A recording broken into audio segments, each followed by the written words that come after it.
SAP on Unleashing Human Capability, and you can find all of that at hackmanagement.com, and if you want to get in touch otherwise afterwards to ask a question, here's how to do it.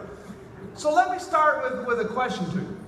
As you've reflected on what you've heard at this conference, I'd just like to take a step back and ask, what is the most fundamental business challenge of our time?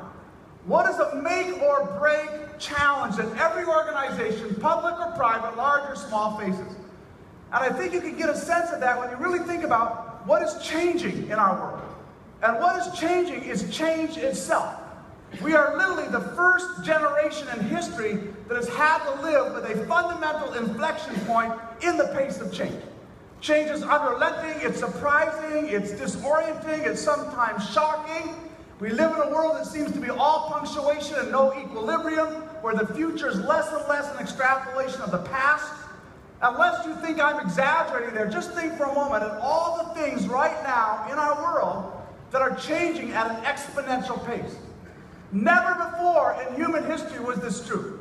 Never before were there so many things. For example, we are creating every single day, we are creating 25 billion gigabytes of new information. 90% of the information stored in our world was put there in the last 2 years.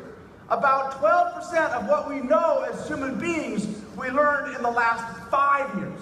You just think of it in a way, all of us are becoming stupider faster. Just because, like, who can keep up? In fact, I'm going to talk fairly quickly this afternoon because I'm going to do my best to hold you even, just like over the next hour or so. I don't want you to fall behind. But you look at this amazing change and say, how does anybody keep up here? You know, I wrote the Fortune magazine's first cover story on the internet back in 1998. And I usually don't like to be self-referential, but I just want to go back for a moment and quote what I wrote literally 15 years ago. Because I think we were at least a little prescient. We talked about the internet and we said this is going to change the relationship between consumers and producers in ways more profound than you can yet imagine. The internet is not just another marketing channel, it's not just another advertising medium, it is the foundation for a new industrial order. So of all these changes we've talked about, this is probably the most profound. You know, you go back 10 or 15 years, many industries, many companies were protected by a whole range of barriers. Kind of allowed those safe oligopolies to exist, to make money, to have kind of predictable earnings, and you know that the web has mostly knocked these things down. You know, I think about just a decade ago, if you were running a telco and you wanted to build a global footprint, there was only one way to do it. It's how BT did it, and AT&T, and so on. You go around the world, you make acquisitions, you try to stitch those things together. You face typically enormous regulatory issues, harmonization problems, integration problems, and most of the companies, most of the big telcos that did that, ultimately unwound a lot of those acquisitions. But if you'd asked 10 years ago, could you build a global phone company with a couple of kids in Estonia writing code, the answer like you're crazy. And of course, it happened. Last year, Skype's on-net, their on-net international minutes grew by 36%. They added 55 billion international voice minutes last year. That's more than the entire rest of the telcos around the world combined. You've seen the same kind of speed with WhatsApp and all of the new OTT things that are going on over your networks. And the fundamental question here, for every organization, large and small, is this: are we changing as fast as the world around us? And the answer is often no. Let me give a couple of examples. Go back a decade and probably 4 of the top 5 or 6 most important tech companies in the world would have been these. They hired, you know, the smartest engineers. They invested billions in R&D. They had celebrity CEOs like Michael Dell and Andy Grove. They worked with the very best consultants. And yet all 4 of these companies almost totally missed the single biggest shift in a generation in tech, which was the shift to mobile, and particularly to mobile data, which grew 81% last year. It's predicted to grow about 60% per annum over the next 5 years. And these smart tech companies, they all missed it. So what's going to make your organization different? How do you inoculate yourself against this kind of problem? It's not just this industry. You know, we know from our research that industry after industry after industry, it is the insurgents, it's the newcomers that are creating most of the new wealth all around the world. And this is kind of amazing when you think about it. Because after all, it's the incumbents who had all the resources. They had the brands, the customer relationships, the infrastructure, the technology, the patents. And yet, if there's one conclusion you can take from the world of business over the last decade, it's that resources are no substitute for resourcefulness. I don't care how rich you are, how big you are, if you're not reinventing your future every day, you're going to become irrelevant. That today is the biggest risk to organizations. Not that they're inefficient, but they simply become irrelevant. And this is not just anecdotal data. We know from research there's a 30% probability that a company in the top quintile, 20% of its industry, will lose that position over the next 5 years. That's the churn rate. It has never been higher. 2008, Barron's Magazine did a survey to pick the world's top 30 CEOs. 5 years later, 4 years later, only 5 of those CEOs were still on the list. And it's not because the other 25 died, right? They're just like, slid into irrelevance. So wherever you cut the data, we know, for example, that year-to-year volatility in earnings is going up and has been going up for 40 years. Today's earnings are a poorer and poorer predictor of tomorrow's earnings. We know that the probability that a company falls into a deep financial crisis, that probability has been going up for 40 years. And all of that is testament to one simple fact: the world is becoming more turbulent faster than our organizations are becoming more resilient. So think about this for a moment.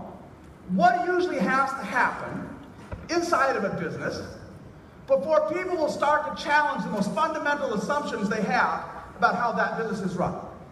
I remember back in 1997, David Eisenberg, then working as a technologist at AT&T, wrote a paper called The Stupid Network. It was kind of scandalous inside of AT&T. Ultimately got the guy fired. But you think about what has to happen before you change those fundamental beliefs. We're building smart networks. Now somebody's saying it's going to be stupid networks. What does that mean? Typically what has to happen, obviously, is that an organization has to go through kind of a crisis. Some valley of the shadow of death experience to shake loose all the mortar that ties those legacy beliefs together. And we see this again and again and again. You see it in companies like Sony. You see what GM had to go through. You see sometimes it happens slowly and a company slides into irrelevance. Sometimes it happens almost all at once.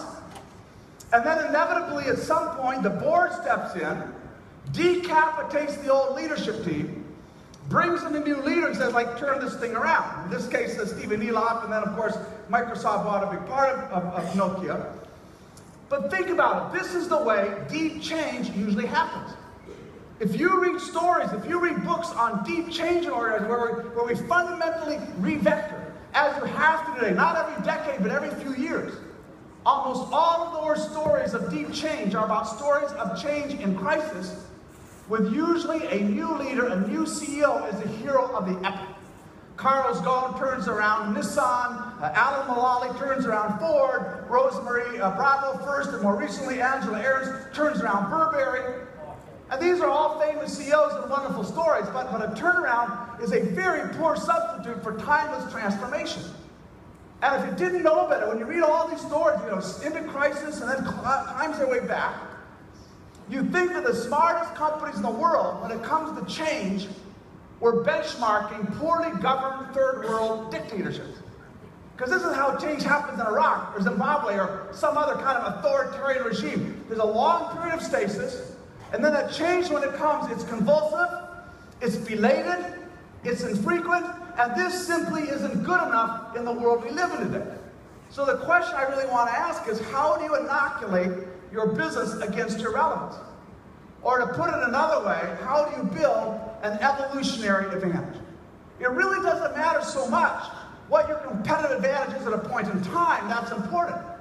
But what really matters is whether you can evolve faster than the environment around you. It's your evolutionary advantage over time. Now, typically, when we talk about change and keeping up, a lot of people, most CEOs I know, most HR leaders I know, they assume that when you come to change, the problem is you, or the problem is me. That as human beings, we don't want to change much, and we're going to drag our heels.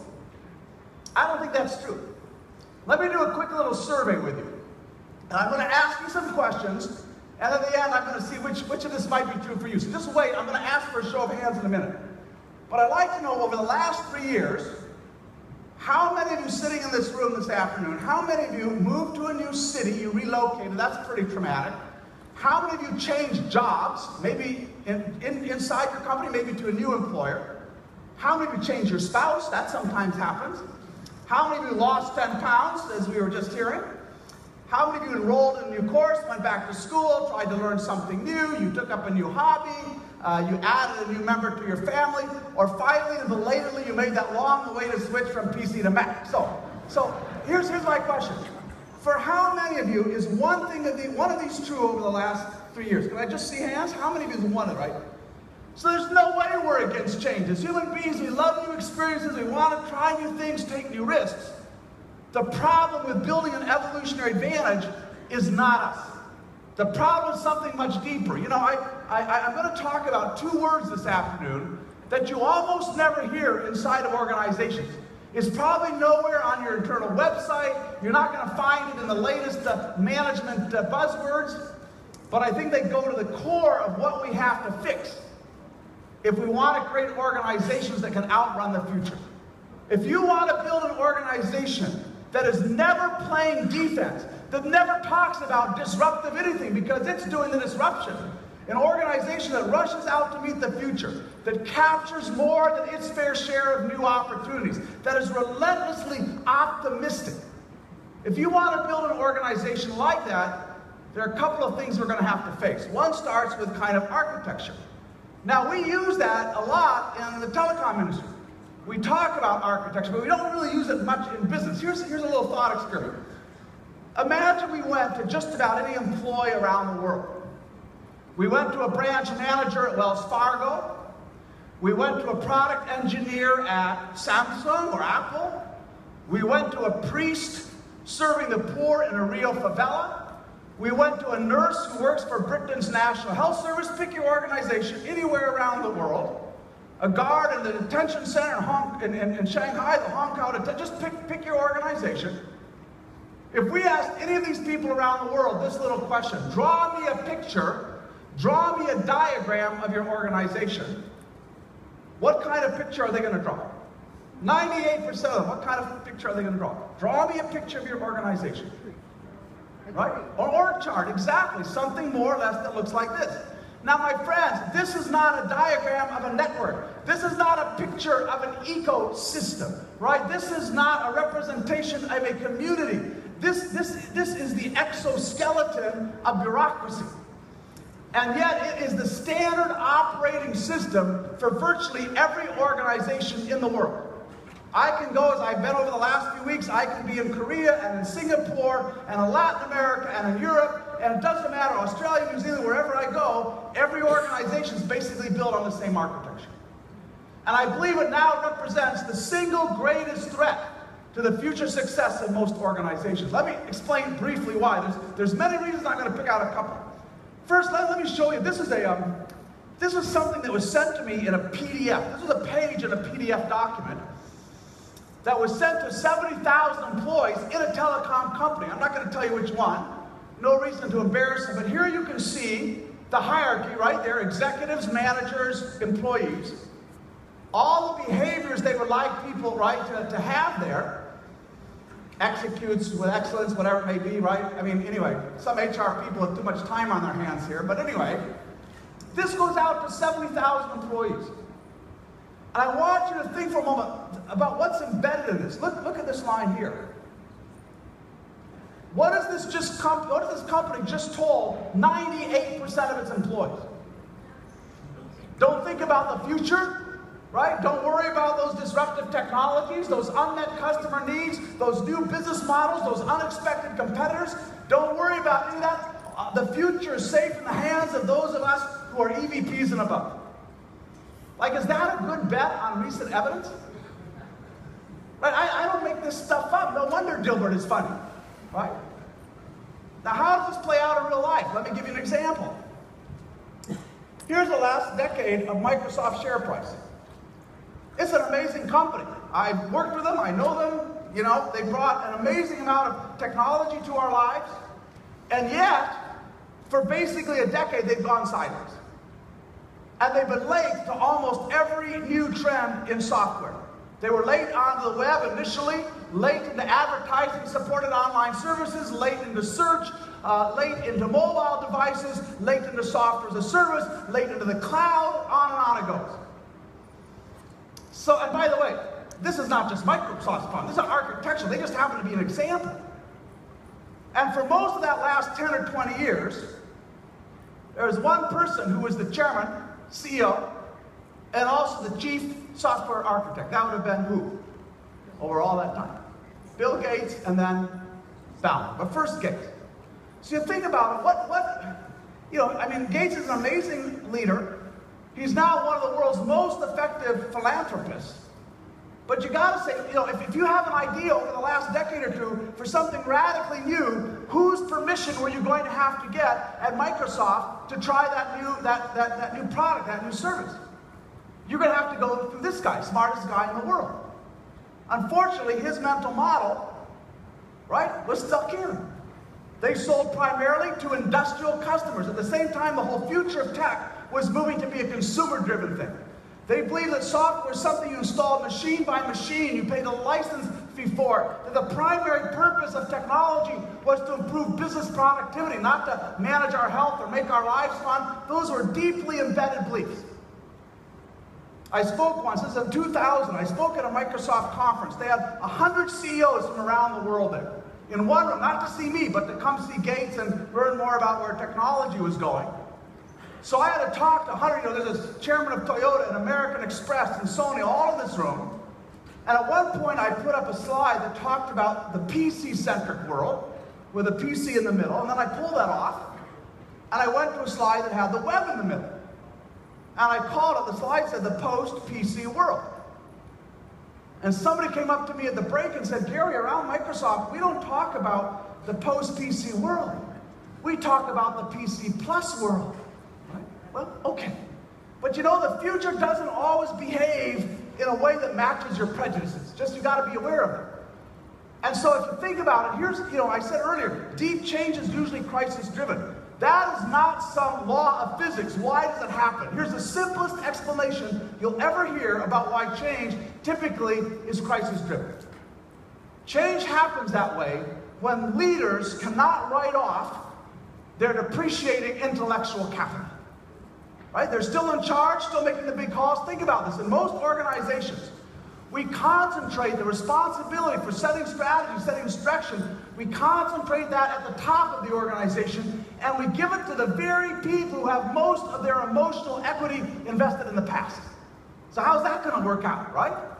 And you see, here's the illustration. Take three of the most amazing entrepreneurs of our generation.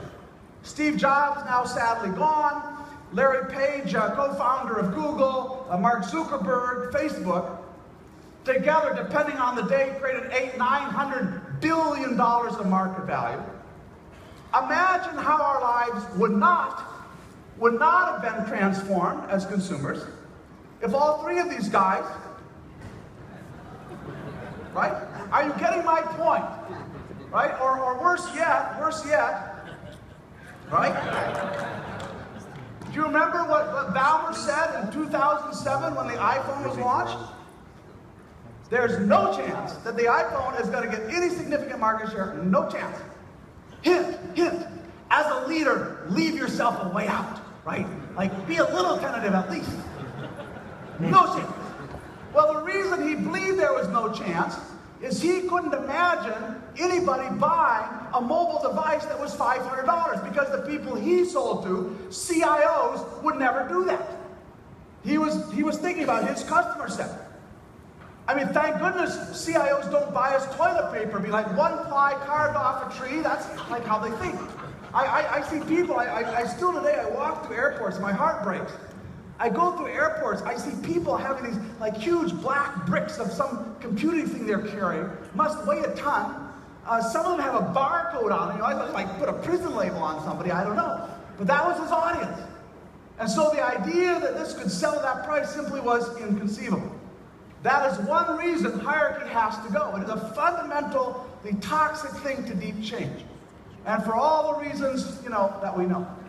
So it's kind of amazing. We're sitting here today, we're talking about this like amazing network world, all the new application services and so on, but I just want you to think about it. Can an organization built on that model ultimately thrive in a world like this? Can an organization that is built along the lines of a 1970s central telephone switch, with all the intelligence in the center, I'm old enough to remember when the phone was literally a stupid device. In fact, I couldn't even connect something to the network without the provider's permission. And that's the model we have in most of our organizations. So I think the answer is no. So I'm going to talk a little bit about architecture. Number 2 is ideology. Another word we don't use much.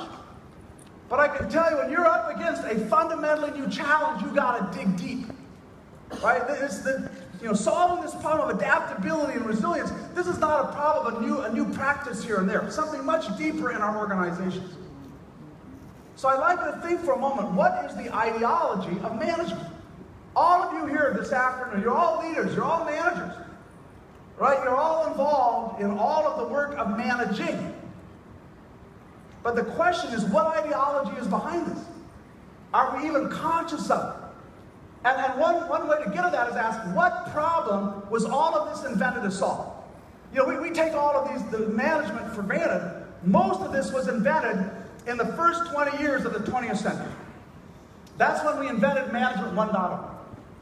And, it made an enormous difference to human prosperity. If you have a digital device in every pocket, if you have a couple of cars in the garage, if you're not spending 80% of your time growing your own food, it is thanks to a bunch of management pioneers 100 years ago that invented all of this. But now, my friends, we are way out on the S-curve. Well, it was invented to solve the problem, very simply, of efficiency at scale. And boy, did we solve it. Look at the amount of labor hours at then current kind of wage rates that would it take somebody to buy one MIPS, right? Something that gave 1 million instructions per second. My gosh, have we gotten good at driving cost out, at Six Sigma and Lean Six Sigma and Sun and Lean Sigma and so on. And yet now we live in a world where it's the irregular people with irregular ideas creating irregular business models that create the irregular wealth, and yet the entire ideology of management was focused on efficiency, or more specifically. If you go to any thesaurus, basically in any language, and you look at the word manage as a verb, to manage, what do you think is the #1 synonym you get around the world? If you look at it, to manage means what? Right? Exactly, to control. Go back 100 years, Max Weber, famous German sociologist, he was celebrating this wonderful new invention called bureaucracy. He says the most rational means of carrying out imperative control over human beings. It is superior to any other form in its precision, stability, discipline, reliability. By the way, those are all really good things when you're running a network. They create almost no wealth now. Precision, stability, those are just table stakes. Those are taken for granted. You don't get any points for doing that. And so our employees, they delivered services and products, but as managers, our product was control. Making sure that people were conforming to ethical guidelines, to budgets, to timelines, to protocols, to plans, making sure all that the trains ran on time. By the way, control is not a bad thing. Later this year, Intel is going to introduce first line anywhere in the world, I think, a 14 nanometer system on a chip. I mean, you think about the level of control and precision, like how big is a nanometer? Well, a human hair is 75,000 nanometers across. So you think about what you need to do to have gates that are about a third the width of the Ebola virus. How much control over how many variables do you need to do that? Unbelievable. But there's been an enormous cost to this control. It's come at a price. A recent global survey by a big HR consultancy, 19,000 people around the world, employees, they found that only 14% of them are highly engaged in their work. 24% of them are completely disengaged and maliciously compliant, and then the rest are somewhere in the middle. but only 14% truly deeply engaged in what they're doing. And I think I have a sense of why. Think about this. If you walked around Orlando, is there a place to walk around in Orlando? I don't know, but besides the parks, maybe. But if you were walking around Orlando, or I'm guessing any of the cities you come from, just about everybody you meet is able to buy a car. It's a big economic decision. But we trust them to do it. Might be a used car. They might have to take a loan. They'll talk it over with their spouse or whoever, and then they go buy this car. You then take that same person, you hang an employee badge around them, and at work, they can't requisition a $200 office chair without somebody else's sign on it. Right? We just treat them like they're stupid, like they're, still 13, can't make a really smart decision for themselves. And we know from a lot of research that a human beings, their passion, their energy, their imagination, their creativity, all of that is positively correlated with autonomy. You shrink people's autonomy, you are simultaneously shrinking the capacity of your organization to adapt and evolve. Now, when I first saw that data, like, really only 14% of people engaged? My first interpretation was that's true because most work is not very engaging. Right? A lot of work kind of sucks. When you walk around this hotel, I'm guessing you see a lot of people doing jobs you are happy you are not doing. You wouldn't say that, but like back in the mind, golly, I'm so glad I'm doing what I'm doing. But it turns out I was dead wrong. When you survey people, 85% of them will tell you, my job is kind of okay. So that's not the problem. So you have to dig deeper. Here's some more data. This is surveyed 300 organizations around the world. And they asked employees, to what extent do your leaders model the values, really value diversity, different points of view, and share power, are really willing to delegate? Here's what they found. It's pretty sobering. Basically, only 21% of employees around the world say, my leaders share power effectively. The problem, my friends, is not the work. The problem is how we manage people. In fact, I was writing about this data. I did a little piece for the Wall Street Journal. They're a fairly conservative newspaper, so they often cut my best lines. Because I ended this little exposition by saying it turns out it's not so much that work sucks, but management blows. And they just, I don't know why, but they just took it out. And if you want just like a practical illustration of this, I've been kind of amazed. Some of you are right in the middle of this, no criticism implied. But I've been pretty amazed over the last couple of years. This huge debate going on around the idea of the consumerization of IT. Bring your own device, right? BY, you've all heard, bring your own device to work. Like, guys, we were in the knowledge economy a decade ago. Now we're in the creative economy. It's like Michelangelo can't choose which hammer to use here. But you have the sense of how important control to it. We have to make sure that you bring the right device to work. Now I understand security issues, interoperability, I get all of that. But think about it. What if the problem is not bring your own device? What if the issue is design your own job? Or maybe it's pick your own colleagues. Or maybe it's approve your own expenses. Or choose your own boss. If you want to work at Whole Foods, you'll go through the first round of screening. You are then put with a small team in store, maybe produce, maybe packaged goods, meat, fish. You will work with that team for a couple of weeks. It takes a 70% vote of the team to hire you. Right? Giving people more autonomy is not this mysterious, dangerous, tough thing. It's a very simple thing to do if you understand why it's important. And clearly we have all this new range of social technologies that work. And all of these are empowering people to a degree, but we're not solving the fundamental architectural and ideological problems. I spent a lot of time in Asia, and often I was in Seoul a little while back, and you come across these extremely smart toilets. You've all seen them, I'm pretty sure. The one there in my hotel room, would you believe it, the thing had remote control.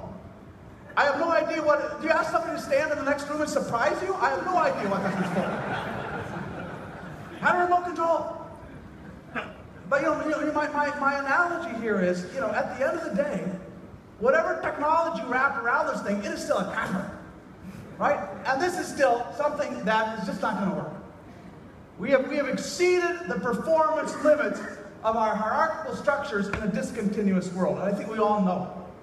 I think at some level we all know that if you want to build an evolutionary advantage, you have to give individuals freedom to bend the rules, to experiment, to take small risks, to put their feet up on the desk and waste a little time. And so to build organizations that have this evolutionary advantage, we are going to have to hack management. Management is arguably humankind's most important social technology. Right? It's more important than any particular scientific technology of the last 100 years. It is literally the technology of human accomplishment.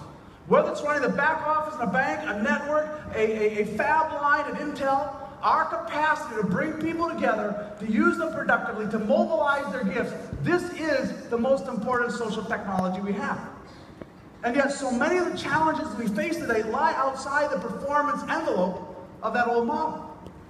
And so one thing I learned is, when you're in a discontinuous world, the most important things to think about are the things you never think about. Because ultimately, what is taken for granted will ultimately take you down. And we still most of us have grown up in and around organizations that fit a particular template. I mean, we just take all of this for granted. The big leaders appoint little leaders, that budgeting is kind of a top-down process, that people compete for promotion. I was thinking back in the late 15th to early 16th century, when the Iberian explorers, the Spanish and the Portuguese, came to the New World, they discovered indigenous people who had not yet invented the wheel. And so you want to think about what would have been your reaction? What would have been your reaction the first time you saw a wheel? Are you kidding me? Like, we've been dragging this shit all these years? Like, seriously? Really? Most of us have never seen organizations that don't fit that old archetype. We haven't been in organizations where all of these things are true. But I have. I can tell you, I don't have time to go through all the examples. They're all there at Hack Management. I will tell you, there are companies of enormous scale that are running without a single formal hierarchical designation at all. No EVPs, SVPs, directors. Companies in process-intensive, technology-intensive, manufacturing, every kind of sector. I was at a plant a few months ago that does the final assembly of GE jet engines for the 777 and others. One of the most complex products that human beings make. That plant had 400 employees and one plant manager. That's the 1 to 400 span of control. If GE can assemble engines that way, why can't we run an organization? Like, what's so hard about what we're doing? So you see these new models, and if you want to create them, I think we got to work at two levels. I'm going to be very specific here. We have to rethink our principles, and we have to rethink our processes. And let me start with principles for a moment. Again, we don't spend much time talking about principles. As leaders, as managers, we take them for granted.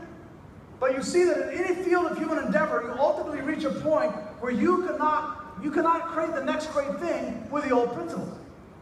There is no way to build constitutional democracies if you start with the divine right of kings. I mean, you can't get there from there. There is no way to understand the subatomic world if you started with Newtonian physics. It can't be done. Had to invent something new, quantum mechanics. And so it turns out, one of those practical things you can do in a time of change is to go back to first principles. What are the principles, right? We have that quest for efficiency, that quest for efficiency at scale, and we build a whole set of principles into our organizations. I'm not going to talk about all these. You know them. You're familiar with them. But the question is, if you wanted to build an organization that was truly adaptable, where do you start there? Right? What principles would you build it on? What principles would you bake into every process? Well, one way of getting a handle on this is to ask a little question. What is the most adaptable thing that human beings have ever created? What would that be? Do you have a view on that? Right? What do you think it is? Most adaptable, changing, morphing, platform for all kinds of new innovation, deeply engaging of our intention. What is it? It's the web, right? The web more than anything else. And so you think about these two social technologies, social technology of management, right? Your work, your lives, every single day, and now the new social technology, most important social technology of the 21st century. What's the difference here? Right? The one on the left is that old hierarchical, center-to-end architecture. It is kind of a highly political system where you have to suck up to get ahead. On the right, you have this near anarchical swarm of opinions and half-truths and ideas and so on. But if you want to build a company that can compete at web speed, it has to be built around the principles of the web. And this is not a one or the other thing. I'll come back to this. We still need the control, the discipline, the alignment, but we also need a new set of things in our organization. So when you look deep into the web, you get behind the latest social technology, beyond Viber and WhatsApp and all, but you look at the deep principles, here's what you find. Number one is experimentation.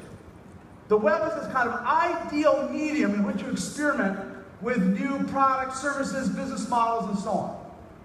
And we know that the rate at which anything can adapt is an arithmetic function of the amount of experimentation that's going on. The fact that as human beings, we're here to have this conversation today, 4 billion years after life started, with the meteor shower, the tectonic plates moving, the climate change, the reason we're still here is life has constantly experimented with genetic mutation, with sexual recombination. So always some bit of genetic material that's right for that change, that shift, and then it flourishes. If life had been run by the principles of Six Sigma, we would still be slime, right? So you need a few errors once in a while. So you see experimentation, and I was thinking about Amazon, a company that's been amazingly adaptable. Literally, at any conference, any tech conference 5 years ago, who would have predicted that Amazon would be one of, if not the leader in cloud computing? Right? Constantly morphing, constantly changing, and it's not by accident that Jeff Bezos has said our mission is to make Amazon the world's biggest laboratory. We are simply going to try more things. They call them web labs, but thousands of experiments of new services, products, ways of reaching to customers, talking, thousands of these a year. I saw this practically. One of my friends is a co-founder of Whole Foods, John Mackey, and he was telling me about how they support experimentation there. Every store, every year, gets $150,000, and they can basically spend it any way they want. But they want them to run an experiment, do something new.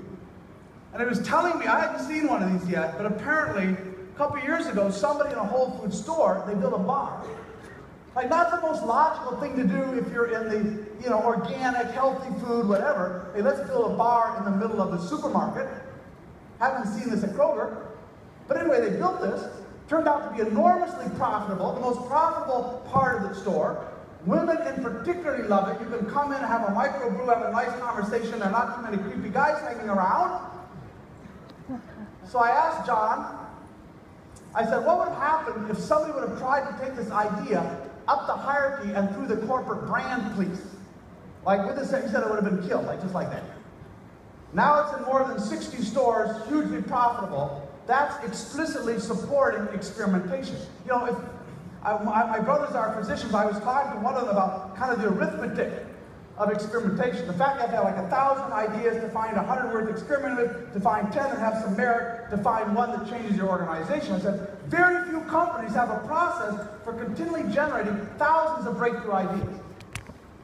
He said, Gary, let me give you an analogy. It's like when a man and a woman make a baby.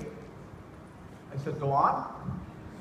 He said, in that process, all but one of hundreds of millions of sperm get wasted. But if the goal is to create a new life, you don't worry about the collateral damage, right? That's just part of the arithmetic. And it occurred to me, when companies miss the future, if I can use this analogy, I'm sorry, but it's because they have a very low sperm count, kind of, right? They're just simply not trying enough new things. Okay, never mind. A second principle you see from the web is disaggregation. Monolithic things are not adaptable. You show me a company that has like huge businesses with thousands of people in business units, it's not going to adapt. I mean, the dinosaurs are long gone, bacteria are still here, there's a lesson in that. So over the last decade, what do? We've been aggregating smaller things into bigger things. And we have all lovely reasons for best practices, harmonization, shared services. We have 100 ways of justifying centralization, but in many ways it works against building something that's truly adaptable. Because there's both a strategic and a social logic here. The strategic logic says when you have those big units, there's typically only one way of thinking in there, one business model, one perspective on customers' markets, kind of an intellectual hegemony, an imperial intellectual environment. Just new things don't flourish. And the social reasons, we know from a lot of research that once people are in an organization that has more than about 50, somewhere between 50 and 200 members, they no longer feel accountable. They no longer, because they don't know their peers, they don't believe their voice really matters, and mostly it doesn't. It's why historically the unit of analysis in Google was a team of 5 to 7 people. It's why if you go back to HP in their halcyon days, a business got to $50 million, they divided it up. I saw this recently, of all places. I was in China talking with one of the big, in fact, the leading consumer brand company in China. They took an 80,000 person company and they divided it into 2,000 business units. You can do the arithmetic, about 50 people in a business unit. These business units have enormous freedom. They can use internal IT or external. They can choose which factories they want their products manufactured in. And here's even a more radical idea, which takes me on to my next point. In these small little business units, every year, people compete to be kind of the CEO, the leader of that business unit. You put forward your plan for how you're going to grow, how you're going to meet your goals. Anybody can put forward their plan, and the team elects their leader. And once you're the leader, if you miss your targets for 3 months in a row, it triggers an automatic leadership re-election. Right? Now that's an accountability mechanism, right? And because the other thing you see on the web is a true meritocracy. It's not that there's not hierarchy on the web. There's hierarchy all over the web. Right? You go to any part of the web, you'll see people who have more followers on Twitter, who have a higher clout score, who make more posts, whose contributions are rated more highly. There's definitely a hierarchy on Twitter. The important thing is that hierarchy is all built from the bottom up. You know, I think about Linus Torvalds, who's still amazingly influential in the open source community. No board behind him, nobody gave him authority. He doesn't carry any formal title. But all of his authority comes from the service he's given to the Linux community. People trust him to make the really critical calls. And he only takes on decisions once, the people below him have reached an impasse. And he's very careful to justify any decision, make it transparency, because on the web, you cannot use your power capriciously and get away with it. On the web, if you are not adding value, your power just ebbs away. Now, could you run a company like this? Absolutely. One of the most adaptable companies in the world is W.L. Gore. You know them for Gore-Tex, but they make 1,000 other fabrics. They have $1 billion business in medical products alone, pretty regulated. But about a $3 billion company, 10,000 associates, and in 55 years, they've never had a loss. Just innovating, moving from one sector to another sector. The founders of the company said, we want to create a business where people spend all of their time innovating and none of their time fighting bureaucracy. So the first time I went to visit, I thought, this is interesting, I'd go check this out. So I was in a room with about 30 people from Gore. They were giving me their business cards. It was very confusing because there were no titles on the business cards. So that means you have no idea who to suck up to, right? I mean, you have to be nice to everyone, which is pretty exhausting, but I tried. So I have all these business cards, and I'm like, guys, what gives? They said, we don't have a hierarchy, we have a lattice. What do you mean a lattice? Well, he said, we don't have any with formal designations. I noticed on a few of the cards it had the word leader. It had somebody saying, I'm leader. So I said, well, do you have leadership development? No. Leadership appointments? No. Well, how do you get to be a leader here? You get to be a leader when your team asks you to lead them. And if they don't want you to lead them, then you're not a leader. So I had to ask, well, how would I know whether I was leadership material? What would be the sign? They said, Gary, if you call a meeting and people show up, that would be a good sign, right? By the way, they also have a rule at Gore that every commitment is voluntary.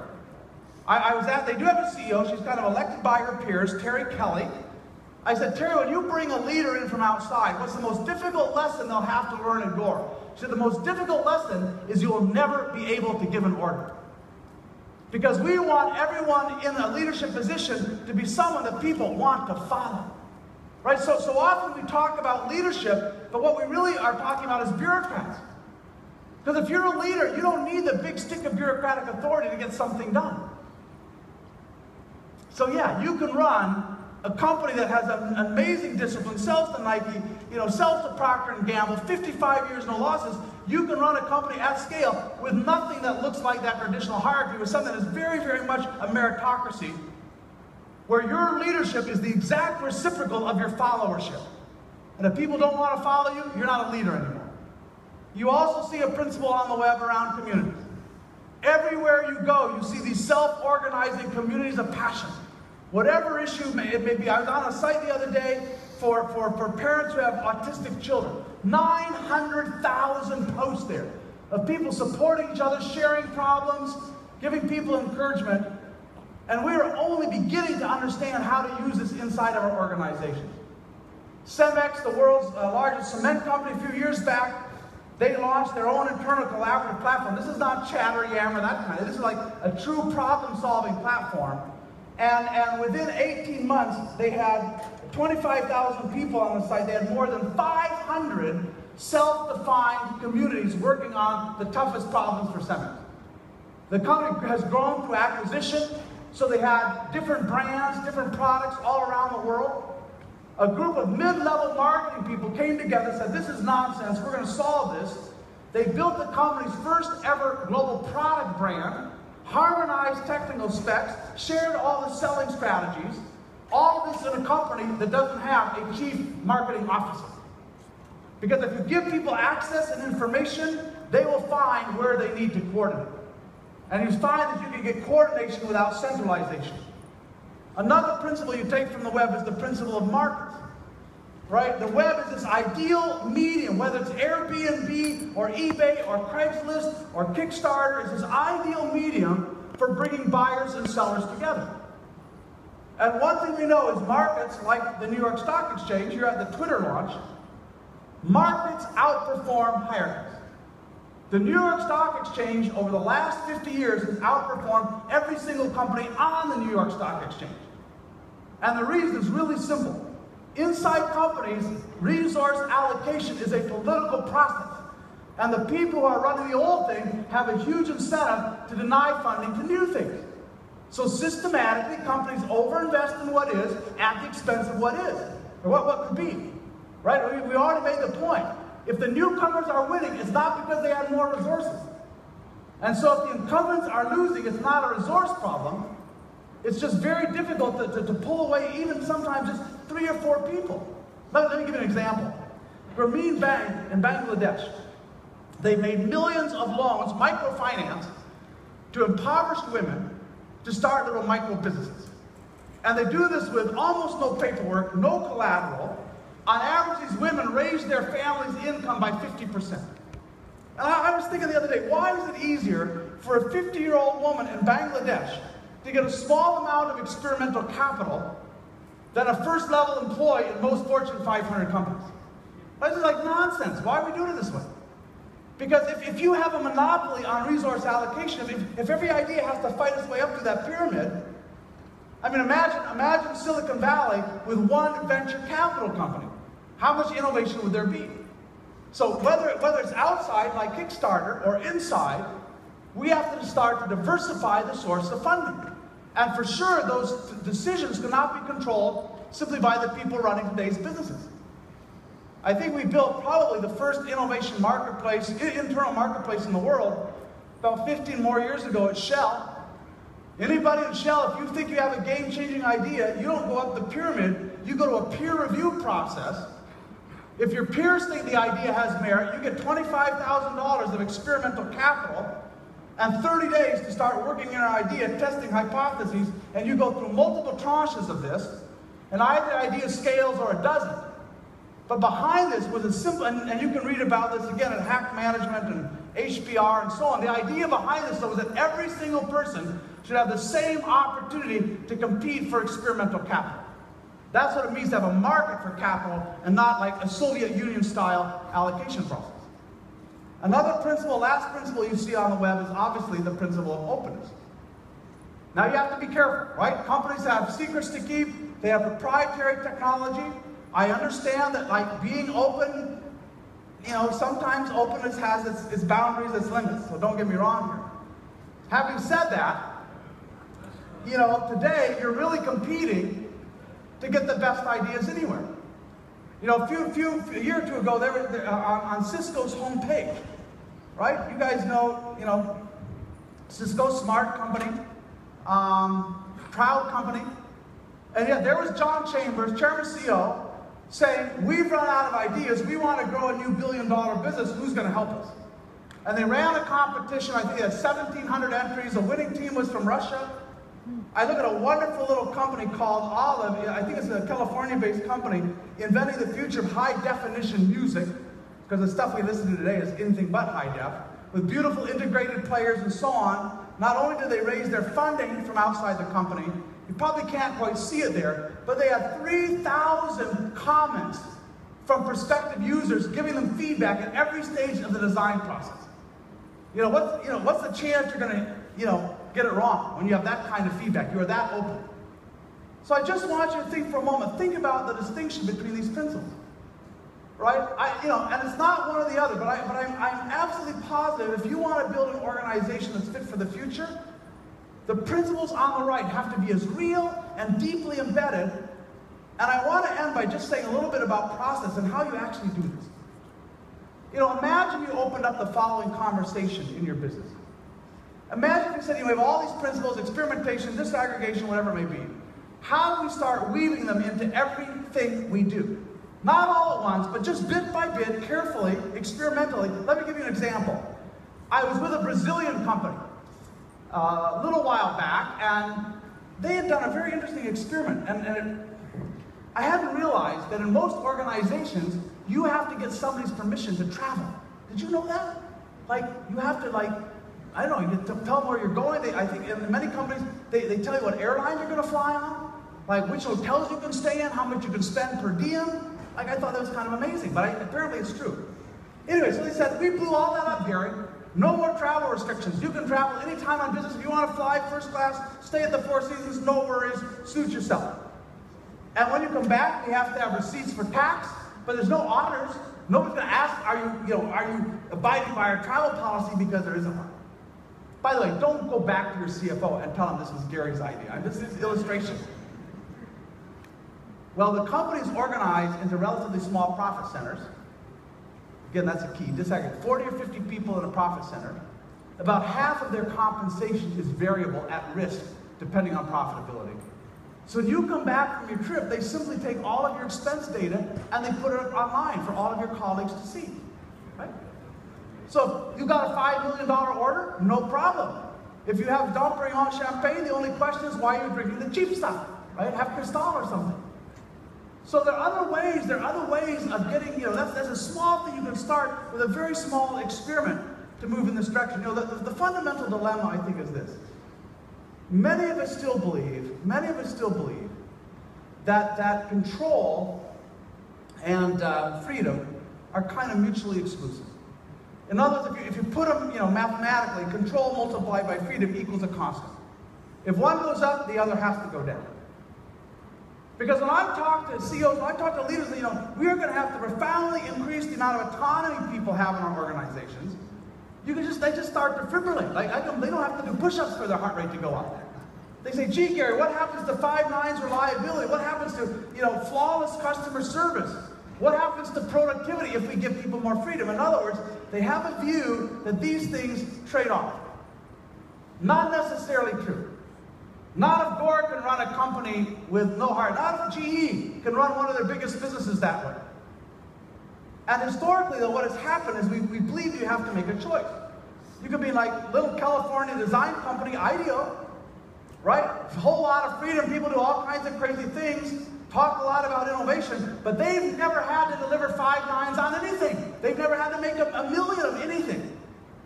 Or you can be Intel with military precision and enormous control and miss most of the big opportunities for a decade or two.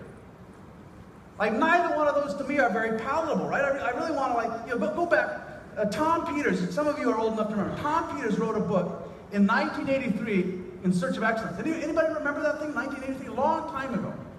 And he picked Hewlett-Packard as one of the world's most innovative companies, and it was. Right? Does anybody think that that's where, HP is today? I don't think so. But I was thinking about this. This is a quick little now. I was watching when Steve Jobs, and this is his last big presentation, when he introduced the iPad, shortly before he died. Several times during that presentation, he walked to the front of the stage. He had the iPad in his hand, and he said, "This is just so beautiful to hold. Just so lovely to hold." At that time, Mark Hurd was running Hewlett-Packard. And as I watched that presentation, I thought, would you ever see Mark Hurd at the front of the stage with something made by Hewlett-Packard? This is just so lovely. And I don't think so, right? I don't think so. The control culture had taken over. Most of the innovation mojo was gone. So the real challenge, and this is where I've been heading all this out, the real challenge is, how do we shift this thing? How do you move that curve? You know, we used to believe in the car business, the cost and quality were mutually exclusive. Not necessarily. You know, the challenge is, historically, this is what we use to get control. And this will give you control, but it will also kill creativity, kill engagement, and thus kill adaptability.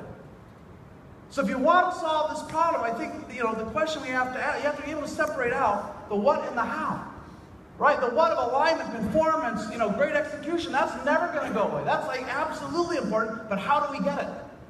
I gave you one example, that little Brazil, that's a lot of control over travel, but it comes from peers rather than a bureaucracy. Last example, W.L. Gore. How do they get disciplined? When people choose their own bosses? When you can say no to any request? Well, one mechanism. At the end of every year, they will give every associate 25 names, peers and colleagues, 25 names. And they ask you to rank order those 25 names from 1 to 25 by how much value you think they created for the company that year. None of this HR BS with, you know, 10-point scale and 1 to 5. I mean, just like you're adults, how much value? You rank them. They take all those rankings, they put people on a bell-shaped curve, that determines your compensation. So you think about the behaviors that drives. Every leader I talk to, they say, "Gary, we want entrepreneurship and we want collaboration." Well, think about it. If I'm evaluated by my peers, in most companies, I agree my KPIs with my boss. And at the end of the year, if I've done what I was expected to do, I want my bonus. Here, I'm competing with everyone else to add value. There's no boss, there's no one set of KPIs. And so all year long, I think like an entrepreneur. Could I be adding more value on another project? Do I need to get some more skills? What else could I do? And also, because I have not one boss to please, but a lot of colleagues, I'm naturally more collaborative. I think very hard before I tell a colleague no when they come and ask something. So I can say, as they say, Gore, I'm working flat out, but I'm also working on exactly what I chose to do. You know, human beings are always going to be in a box. There's something always going to limit our freedom, but it makes a lot of difference how that box is constructed.